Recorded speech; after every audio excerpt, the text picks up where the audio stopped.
again one of your questions, and I have the pleasure again of speaking to Dr. Françoise Wilhelmi de Toledo, who is the scientific director of the Buchinger Wilhelmi clinics in Germany, like Constance, and in Marbella, Spain. Hello again, Françoise. Hello, Lisa. Hello, everybody. Françoise, thank you once again for taking your time. We have another very interesting question that popped up, and that question today is: what are the advantages and disadvantages of long-term fasting versus intermittent fasting? And I'm already looking forward to hear your answer. I think both are complementary. It's focused on the metabolic switch. You know, if you do short-term fasting or long-term fasting, what happens is that you switch like a hybrid car from burning the materials which are in the food you absorb, you know, mainly glucose, and you have a glucose metabolism. You switch to the fats which are stored in your adipose tissue. So you switch from the nutrition from outside toward the nutrition from inside. It's called the metabolic switch. You have also a switch in your old genes programmation. So you will really change the programs. You can do it for a short period, like if you do intermittent fasting, maybe 16 hours or even 14 hours, according to how large the last meal was. You can reach that point of the metabolic switch in 10 to 16 hours, more or less. And this triggers the autophagy, which is the cell cleaning. The cells put themselves in a protected mode where they just eliminate the damage and old structures. And after that, you have a regeneration of the cell structures and sometimes whole cells. If you repeat that every day, then you end up with a very good cleaning system. It's a little bit like if you do every day 20 minutes, 30 minutes of exercise. And it trains also your metabolism. You can make metabolic training like you do a muscular training when you do this little workout every day. The good thing is that you can do on your own. You can do it at home, and it's very compatible with everyday life.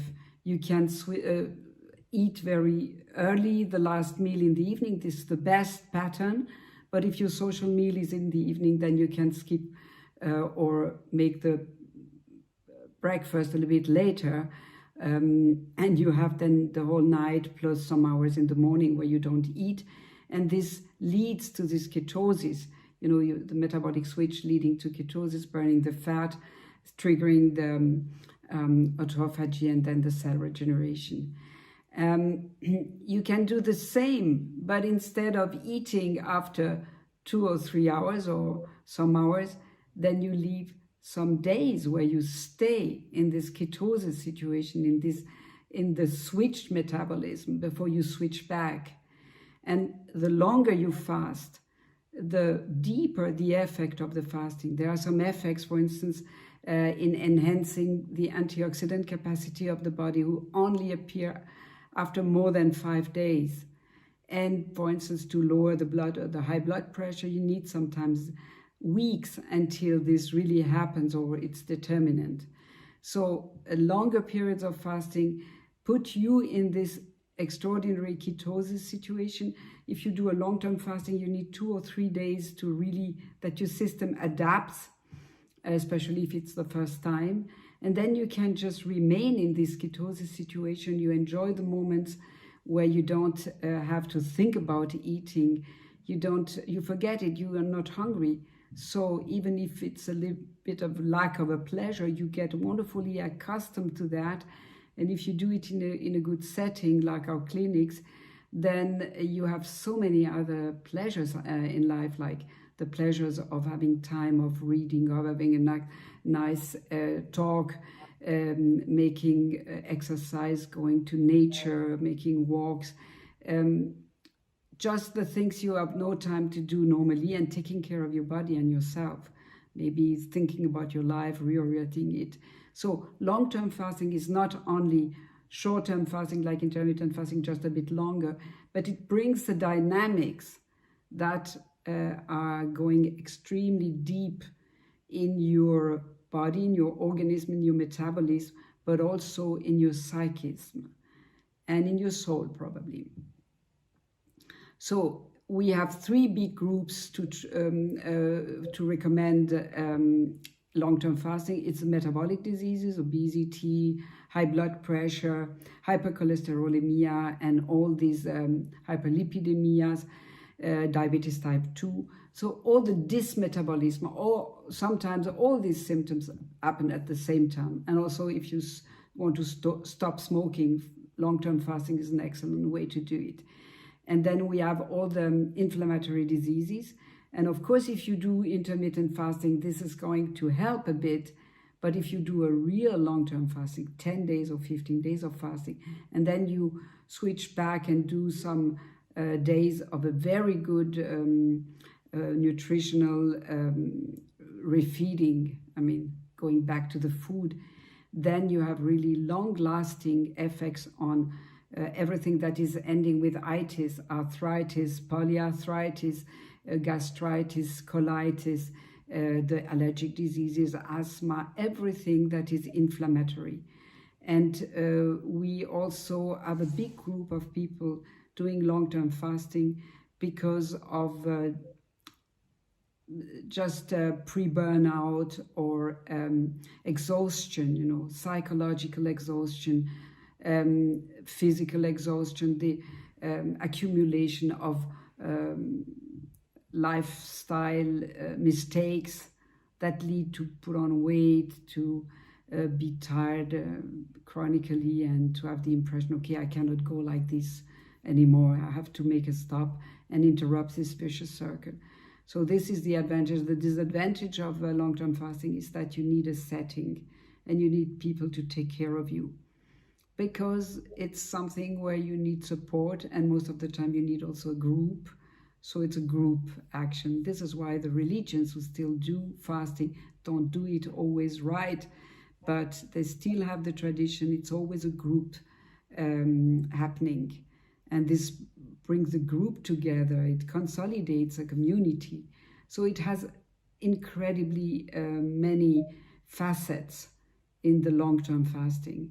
So you can train your metabolism by doing regularly intermittent fasting, and then have this extraordinary experience of long-term fasting in an appropriate setting with an appropriate program.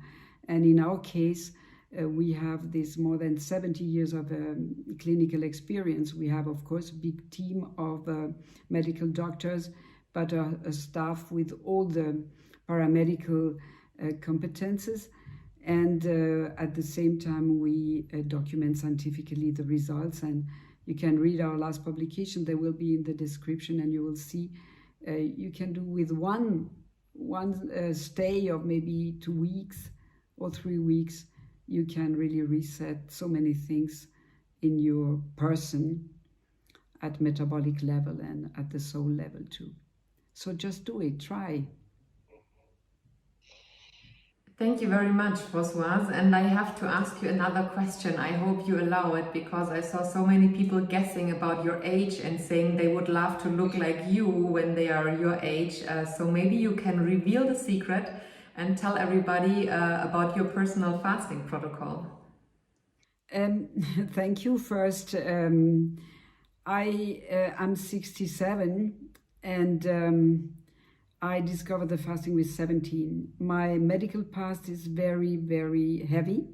So I have had a lot of disturbances when I was 18, very severe ones with severe side effects. And this is why I pay a lot of attention to my lifestyle.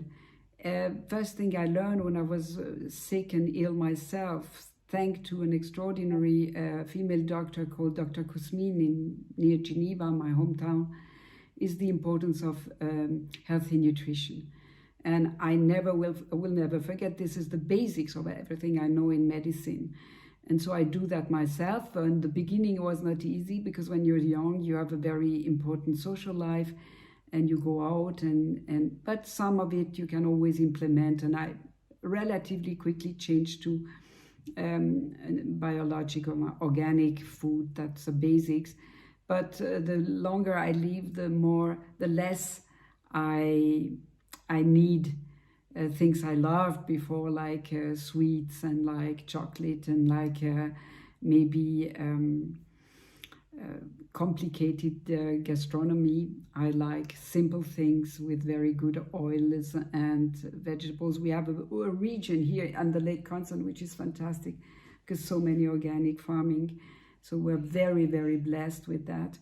And I do yoga, which is also one of my pillars. And I have a faith and a very intensive internal life with praying, meditation, and values you want to live according to. And maybe after having preached to my patients 40 years what they had to do, I end up doing it myself. So you're fasting regularly yourself too, right? Yes, I fast every year, but not so long now because of the age and because I always take care of a group at the same time, so 12 days. Before, when I was younger, I used to do 3 weeks without problem, 1 or 2 times a year. And I will always have a very restricted nutrition in April. This is the month where I have an allergy. It's an allergy to birch. And so I make a very restrictive nutrition, very raw, and with little quantity of different foodstuffs. And this keeps me going without any drug. I'm not cured from my allergy. It was a late acquired allergy, but I don't care because when April is finished, the allergies are finished, and the next year I do the same. So I put myself in a protected mode, and apparently it's helping a lot. I do have exactly the same experience. I also have allergies, and then when I have intermittent fasting protocol during this month, I don't need to take any drugs. So very interesting. We've experienced the same fabulous results of fasting. So thank you once again very, very much, Françoise. It was extremely interesting again. And everybody who has a question, feel free to just post it below this video. And we put a lot of interesting links in the description. So feel free to check them out and get in contact with us. And I'm already looking forward to the next Q&A session with you, Françoise. Thank you, Lisa. And thank you, everybody. I hope you join us soon for the next episodes. And thank you also when you make comments and maybe inscribe yourself in our circle. Bye-bye. Thanks. Bye-bye.